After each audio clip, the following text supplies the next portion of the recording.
I'm just checking in with reporters from all over the country to see what's happening in different states. I've been doing it all day long, talking about Florida, Wisconsin, Pennsylvania, and now Michigan with you. I know that the latest polls had Joe Biden up by 8 points in Michigan. What can you tell us about the voting there today, Kathleen? The lines haven't been too bad here because for the first time in a presidential cycle, anybody in Michigan can use an absentee ballot. So more than 3.1 million people have already voted, even before the polls open today. They're expecting about 2 million people to show up at the polls. And there have been lines, but they haven't been particularly long just because so many people have already voted. And there haven't really been any problems that the Secretary of State has been able to tell us about. There's been a few mischief things that have been going on in the state today with some voter suppression type things, but nothing particularly serious. So when mischief, what do you mean, like voter suppression type things? Can you give us some details? Sure. A robocall went out to residents in the city of Flint, which is, a mid-Michigan city. It's has a large minority population, and the robocall told people that that the lines were really long at the polling places, and maybe they should wait until Wednesday to vote. And so the state sent a urgent message to the city clerk. They're looking into it to see if they can determine who sent this robocall. And we're not quite sure how many people got it. So they caught it early, they put the word out, and hopefully people aren't thinking, oh boy, I can wait until tomorrow to go vote. So yeah, I've heard about that. I was reading this morning, Kathleen, that something like 1 million of those robocalls had gone out. I'm not sure if that's accurate, but it is concerning because they were all basically making people less willing to go to the polls and vote in person. I think they were intimidating them or saying, scary things to potential voters, which is obviously a terrible thing to do. And are they going to be able to track down? You said you don't know where they were coming from, but is it possible to track those down? Yes, it is, because another robocall went out back in August. There are a couple of conservative operatives, Jacob Wall and Jack Berkman, who sent out, who have been charged in this case, and who sent out a robocall telling in minority communities again, and about 13,000 calls went out in Detroit, that if they voted by absentee ballot, that the federal authorities could use it to track people down who might have outstanding warrants or unpaid debt or are late in their child support. And so they were able to track the phone number back to these guys, and they have been criminally charged with it. And so, yeah, they can certainly track the number, and hopefully the Attorney General's office is looking into this latest robocall today. And if they can figure out who did it, then there's a possibility that someone could get charged in that too. I hope so, because it really is despicable for people to make those kinds of calls or to engage in that kind of activity. What are you seeing in terms of, can you give us any insight into how Michigan might be going and when we might know the results from your state? Well, all I can tell you is by the polls that have been going out, how Michigan is going. And so far, those seem to favor Joe Biden. But President Trump was here 5 times in the last week, and he had massive rallies all over the state. So we're not sure if those numbers at the rally translate into even more momentum for him. It could. I mean, it happened in 2016, and there are a lot of people who have long memories about 2016. So there has been a huge effort here in Michigan to make sure that both sides get out and vote, because Michigan was the smallest margin in the nation in 2016. Only 10,704 votes separated Donald Trump and Hillary Clinton.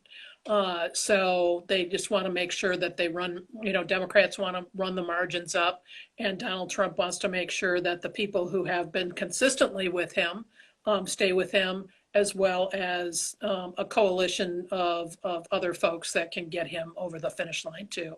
Well, let's talk about some of those rallies, Kathleen. They were held in Michigan, as you said, a number of them up to the very last minute. A lot of people not wearing masks. What's the COVID situation, and how is that going to impact either turnout or how people are voting? The COVID numbers have been surging in the past month, and we're getting up to the highest numbers that we've had since the first cases were reported in March. And granted, the number of deaths is way down, so people aren't dying as much as they were in the early days of the pandemic. But the cases we're seeing 2, 3. 3,500 cases a day, and that's a lot. And so, who knows if these are super spreader events? I don't know, but I've been to a few of the rallies that the president has had in Michigan, and there are very few masks. People do get their temperature checked when they get in, and in addition, it's been pretty cold for a lot of those events.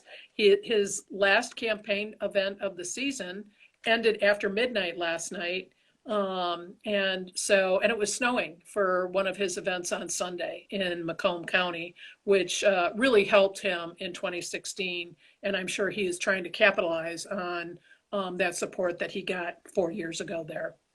What impact has his sort of very personal feud with Governor Gretchen Whitmer had on Michigan voters? I mean, talk about polarization. I think she's sort of been at the epicenter in many ways of that, Kathleen. And how is that affecting voters in Michigan?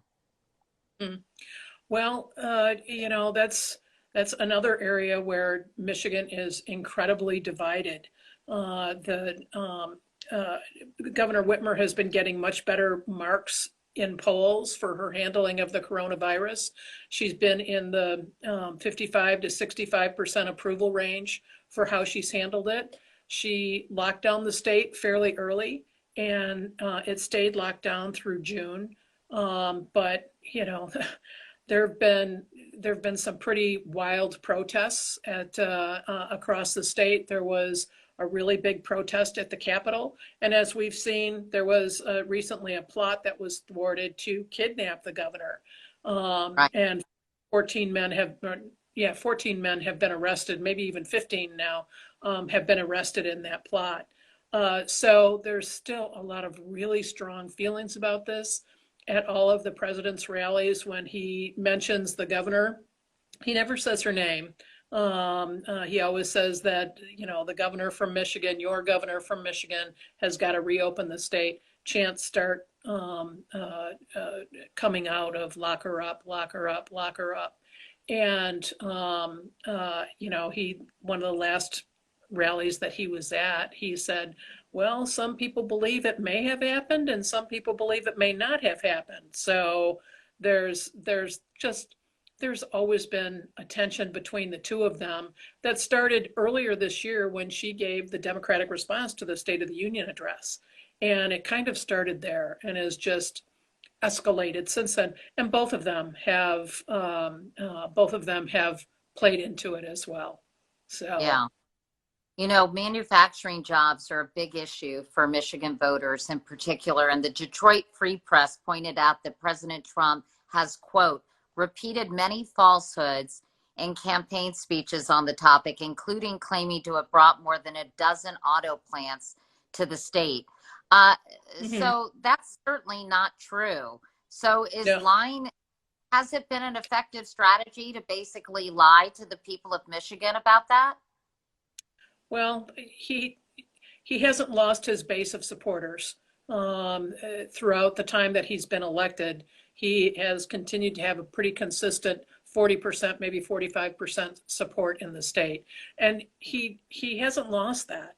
And the Trump supporters that I talk to all talk about, the wonderful things that he's done for them and how He's helped with taxes. He's helped with deregulation. He's helped with all of these things. So, no matter what he says, he's going to keep that strong base of, 40 to 45% support in the state. But he hasn't built on that very much in the last 4 years. It's been really consistent. So we'll see what happens tonight. The clerks are saying that we might not get results until Friday. I was ask you, Kathleen, when will we know how Michigan is voting? Mm-hmm. Well, there are going to be some communities who are going to start announcing absentee voting results as soon as they become available. So like in the city of Detroit, about 175,000 people voted by absentee ballot. And they've been counting those ballots, tabulating them all day long. So at 8 o'clock tonight, we should know what the result is of those votes that have come in. So I think that we're going to get some sort of idea, but for us to get really, really solid certified results, I think it's going to be tomorrow or Thursday. And, the Secretary of State, Jocelyn Benson, is, I think, trying to manage expectations for people and saying that it may not be until Friday. Is she worried about any court sort of action, lawyers for the president taking the results to court, as we've heard him talk about, and how Pennsylvania, they're worried that he's going to try to declare victory prematurely and not allow these mail-in ballots to be counted. Are they concerned about that in Michigan as well? Oh, sure. The Attorney General, Dana Nessel, has assembled a team of lawyers who are at the ready to respond to any lawsuit that is brought up. And there have been many lawsuits that have been filed in Michigan. It was going back and forth on whether ballots that are received after 8 p.m. From the mail could be counted. One court said, sure, yeah, they can be counted. The next court said no, and the final result was no, they can't be voted. So we may have a number of ballots that don't get counted if they arrive late in the mail. And in the August primary, I think it was around 6,500 or 7,500 votes that were rejected because they got there after that 8 p.m. deadline. Kathleen, even if they're postmarked before, if they don't arrive by a certain time, they won't be counted? Right. And when you've got a margin like we had in 2016, that could be the difference in the final result. So it's pretty crucial, but the courts decided. They are also Jocelyn Benson, who's the Secretary of State, also tried to put a ban on open carry of weapons at polling places, and the courts knocked that down. We're an open carry state in Michigan. You can carry a gun openly in most places. And with this court ruling, they can carry them into many polling places. They can't carry them into schools or churches or things like that. Those are kind of gun-free zones. But many places people can. Have you heard any cases of intimidation at the polls at this point? They've been having daily updates or almost hourly updates from the Secretary of State all day today, and so far there have been no such cases. So things have been pretty peaceful. Governor Whitmer was on the phone with reporters earlier today and said that there's been no drama, which is a good thing. And hopefully it stays that way. But we're approaching the rush hour of the final 3 hours of voting, and we're expecting to maybe see some lines in the final 3 hours. And, hopefully the way the voting has gone so far will continue. All right.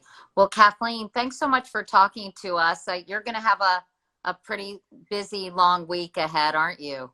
I think so. Okay. Well, listen, thanks so much. And I want to remind people they can go to our website where we're updating election news to katiecouric.com and sign up for our newsletter. We'll have the highlights from this and some of the other interviews that I'm doing today. Kathleen, very nice to meet you. Thanks a lot. Thanks for having me, Katie. Okay. See ya. Bye. Bye-bye. If you guys like what you see, subscribe right here.